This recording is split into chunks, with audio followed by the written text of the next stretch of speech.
Algoma Steel may pause exports to the US as it awaits clarity on this threatened doubling of US tariffs on Canadian steel and aluminum to 50% starting tomorrow. But also that the projects that are going to support these industries are not there yet, and there is a need for some funding to hold over in the meantime, to tide these companies over in the meantime. And as they pointed out, this is the only independent Canadian steel company in the country.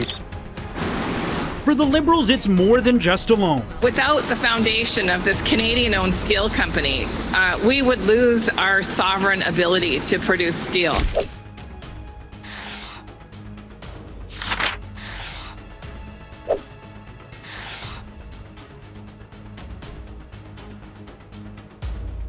It happened with a single order from Washington, sudden, blunt, and decisive.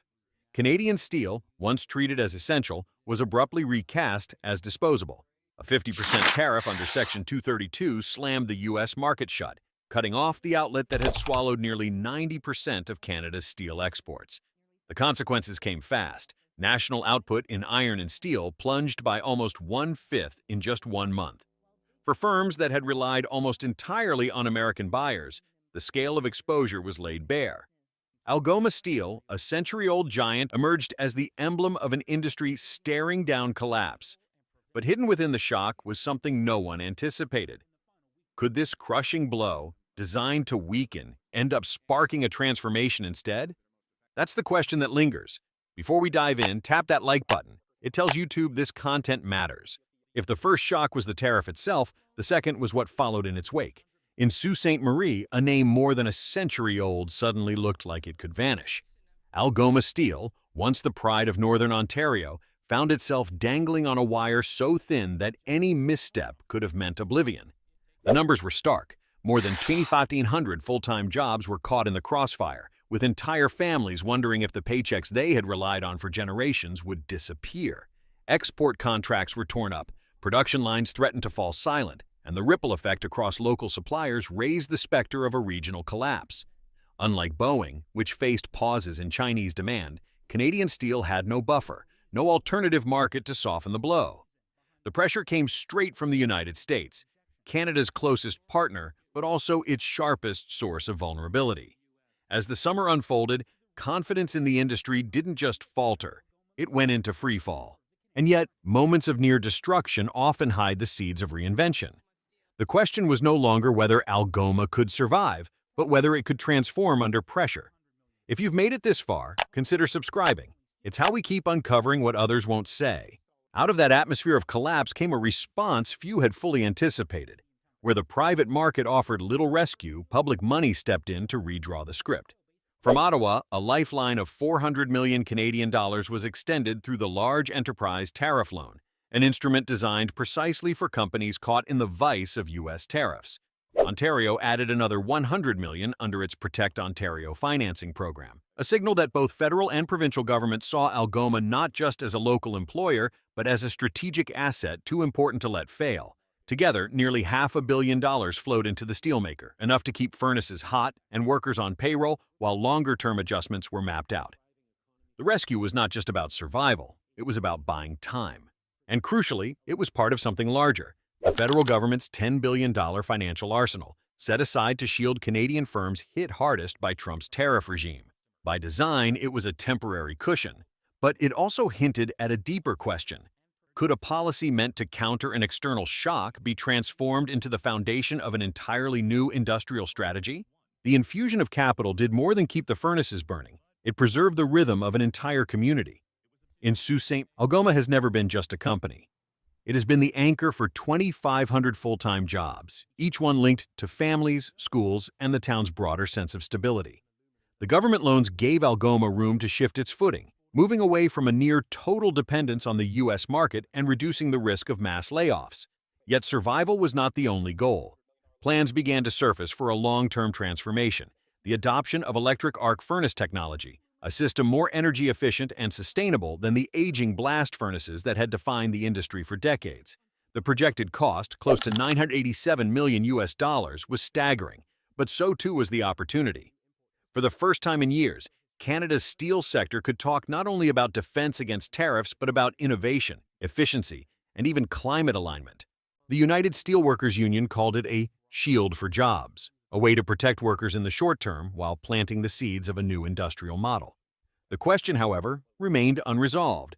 Was this shield a temporary guardrail, or the opening move in redefining what Canadian steel could become? What began as an emergency rescue soon revealed itself as something more. The crisis that threatened to hollow out Canada's steel sector was reframed as a rare opportunity, a chance to turn vulnerability into a declaration of economic sovereignty. Government officials underscored this shift. As Minister Patty Hajdu put it, the intervention was not simply about saving a company, it was about protecting national capacity. The language itself began to change, with policymakers drawing a line between dependency and resilience, signaling that steel was no longer to be treated as just another commodity, but as a strategic resource tied to the country's autonomy. Concrete steps followed. Both Ottawa and Ontario moved to tighten requirements that domestic steel be used in major infrastructure and defense projects. Procurement rules, once relatively flexible, began to take on a sharper edge. Contractors, whether Canadian or foreign, would need to prioritize Canadian material. The policy shift carried two implications. On the one hand, it offered a guaranteed demand pipeline for Canadian producers, helping stabilize investment and jobs. On the other, it risked narrowing competition, potentially raising costs for public projects. The balance between shielding a sector and ensuring efficiency became the next debate. The question, quietly but firmly posed, was whether Canada was simply shielding its industry from a hostile trade environment or laying the groundwork for a new, more self-sufficient industrial order. Once the shield was raised for steel, its influence spilled far beyond furnaces and mills. The logic of protection, first applied in desperation, began to seep into other pillars of the economy. Energy and lumber were among the first to follow, drawn under the same logic of strategic procurement. Steel and wood, the basic building blocks of infrastructure, became the test cases for a broader shift. Public projects in transportation, construction, and even defense were now expected to lean more heavily on made-in-Canada supply chains. What began as a reaction to tariffs was evolving into a national template for industrial policy. For the steel sector itself, the shift meant more than survival. It meant being recast as a strategic asset in Canada's economic rebuilding, a sector now positioned at the intersection of jobs, security, and long-term resilience. The symbolism mattered. Steel was no longer only about output. It was about trust that critical industries would not be left vulnerable to external shocks. Other companies took notice. The message was clear. Crisis, when met with the right mix of support and strategy, could serve as a springboard rather than a sentence. The question now was how far this new model could extend and whether industries beyond steel would push for the same shield of protection. The tariff strike from Washington, designed to undermine, ended up producing a very different outcome. Instead of collapse, Canada's steel sector displayed a resilience that surprised even seasoned analysts, evidence that when combined with strategic policy, external pressure can be redirected into momentum.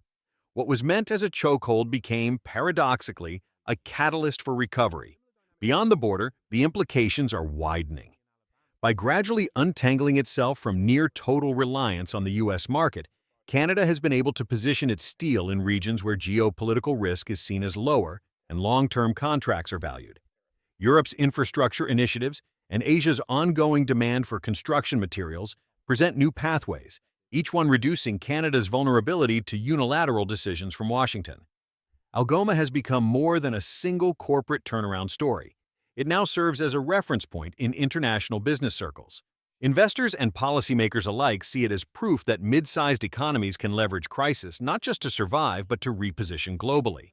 Its transformation has sparked interest in how Canada might replicate this model across other sectors, potentially reshaping its industrial profile in ways few would have predicted only months earlier. Yet optimism cannot obscure the underlying risks. Global steel markets remain intensely competitive, and subsidies cannot mask inefficiencies forever. The real challenge will be proving that Canadian steel can win on technological strength, environmental standards, and cost discipline, areas where global buyers will not compromise. If those hurdles can be cleared, Canada may emerge not merely as a survivor of Washington's tariffs, but as an unexpected contender in the race for industrial influence. And so the paradox comes into focus. A measure meant to sideline Canada may have set the stage for its return as a global competitor. But how far can this momentum really carry? Is Canada on the verge of building lasting industrial sovereignty, or will the shield of subsidies prove temporary once the immediate storm passes? That's where your perspective matters. Do you see this as the rebirth of Canadian steel, or simply a pause before the next round of pressure? Thanks for watching. And if this resonated with you, don't forget to like and subscribe. Every click fuels the truth.